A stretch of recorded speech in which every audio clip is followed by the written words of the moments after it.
Hello, my name is Jonathan Linchek, and I'm the Director of Technology and Strategy with the Qlik Consulting Group. Today, we're going to spend just a few minutes looking at the modeling evaluation, part of the evaluation we performed last year of business intelligence and analytics tools. When performing business intelligence and utilizing analytics environments, one consideration for choosing a tool is how the tool handles some of the complex modeling scenarios that occur pretty frequently in data models that are out there. Specifically, you may run into things called fan traps and chasm traps. While they sound kind of complicated, they do have a big impact on implementing these solutions. Primarily because it is possible that if not modeled correctly, a business intelligence tool could actually return incorrect results to the end user. And as I hope you would agree, returning data that is wrong is much worse than returning no data at all. So let's take a look at an example of this on the screen. For example, I might have four tables that are focused on a certain K through 12 education institution.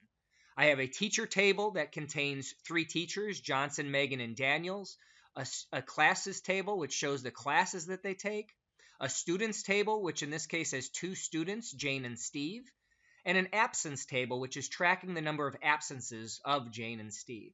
So as you see here in this information, we actually have four total absences across two total students, three total classes, and three individual teachers.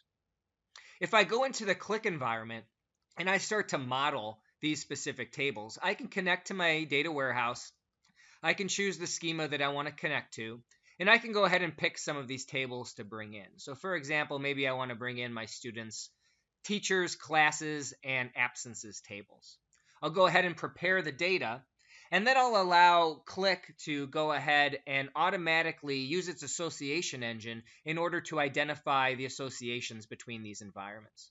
If I want to confirm any of these, I can simply click on it. So I can see that it's joining the teachers and classes environments on teacher ID. It's associating students to classes where the student ID equals the ID field in the students table. And the association between students and absences takes the absence ID from the absence table and links it to the absence code from the students table. So pretty easy relationship here for me. I'm going to go ahead and load this data now into the system, and I could go ahead and pretty quickly create a dashboard to look at the data that I've brought in. So for example, I could bring a simple map object into my window, and I could associate that map object to the different coordinates that we have for each individual student. So for example, now I can quickly and easily see where each of these individual students live within, in this case, the state of Arizona. I could bring in a number of different KPIs, so kind of high-level metrics that look at some of the different values that we have. So let me kind of bring in some placeholders here for my KPIs. We can kind of clean this up a little better by sizing this correctly. And now I can look at some of the counts of the information that I care about. So maybe I care about my counts of teachers. I want to see how many students I have, so I can look at a count of my students, and I can even do a total of the number of days absent of all my students combined. So I see I have 3 teachers, 2 students, and 4 total days absent. I could continue to make this dashboard and make it as pretty as I wanted. Maybe I also want to create a bar chart. So actually we'll replace this with a bar chart, and that bar chart is going to show the students' grade points. So I could go ahead and find my grade points. We could do an average grade points by students. So again, just to kind of finish up the dashboard, I can change the appearance of this so that it's horizontal instead of vertical. So kind of have a nice bar chart there as well. So very simple dashboard. It is, automatically interlocked, right? So if I click on Jane, I only see Jane's location. I see that Jane had 3 days absent. If I click on Steve, I see Steve's location, and Steve was only absent 1 day. So very easy within the Qlik environment to quickly get to these counts and understand the data. It looks very simple, but in reality, it's the Qlik associative engine that's taking care of all these modeling issues for me automatically.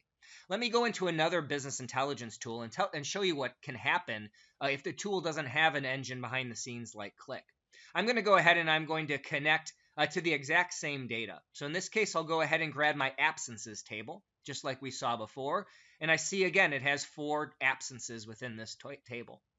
I'm going to join my absences table to my students table. So if you remember, I had a join here where my absence ID in my absence table matches up to the absence code in the students table. So here's all the records in the combination of those two tables. I then connected my students table to my classes table, so I can go ahead and find my classes table. In this case, the classes table is going to join to the student ID, right? So I have student ID from the students table, and that's going to join to the student ID from the classes table.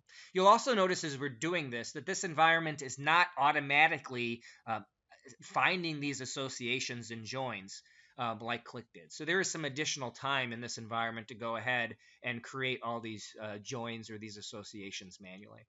The last table that we brought in was our teachers. I see it incorrectly now is joining teachers to students because they both had names field. Again, this wasn't an issue in Qlik, but I can kind of come in now and I can make sure that we're actually joining on the appropriate field, right? So in the classes table, we have a teacher ID, and in the teachers table, we have a teacher's ID. So now here's the 4 tables joined in this environment the same way that I joined them in Qlik. But what you'll notice in this environment is it's exploding out this data. So now instead of having 4 total absences, you notice that there's 7 records. And this becomes an issue when you start to design your dashboards, right? So if I go in to create a brand new sheet and I find my days absent, if I bring days absent into my crosstab here in release, you'll notice that it's now showing 7 total days absent. We know from looking at the overview of the PowerPoint, there's only 4 total absences. And if we go to the Qlik environment, there's 4 total absences. But unfortunately here, it's showing 7 total absences. And the reason for that is if I bring in the student's name, you'll notice that it's saying that Jane has 6 total absences instead of 3 because it's counting Jane twice because of the explosion of data when that join is created.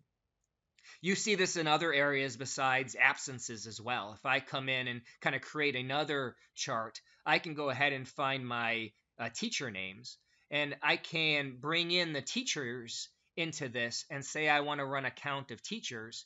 And again, now it's showing 7 teachers. And if I double click on name to see why, it's because it's counting Johnson 4 times and Megan 3 times. Where again, in the Qlik environment, we correctly are identifying that there's only 3 teachers. Now, certainly in these other BI tools, they always have ways of getting around these issues. They can alias tables. They can bring in some distinct counts instead of regular counts. But that's all additional work for the developer and the user. And again, if you have a user who doesn't necessarily know to look out for these traps, they very, very likely could be making decisions on data that is incorrect because of the aggregates that are exploding behind the scenes. So that's just a kind of a quick walkthrough of one of the reasons why the Qlik Consulting Group has chosen to go with Qlik software. I hope that was helpful. Feel free to contact me at any time. My Twitter handle is LINCHECK and then the letter J, so Linchek J. Thank you so much. Have a great day.